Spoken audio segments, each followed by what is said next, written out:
Now, our bite of the week this week comes from PNP Senator K.D. Knight, who was at a divisional meeting for his party. Mr. Knight blasted politicians for enriching themselves out of the public purse. Here's our bite of the week.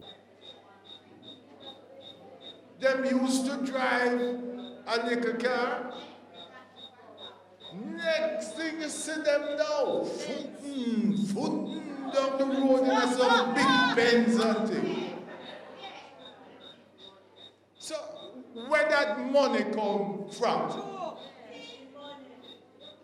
You have to ask yourself. Yes. I don't understand. How come when he was, or she, when they were working before politics, they could afford this, but now they've gone into politics and in a short time, they can afford that.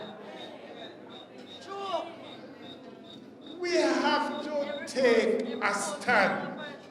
This damn rubbish where politicians believe that taxpayers' money belonging to their bank account or them car truck must stop. Bite of the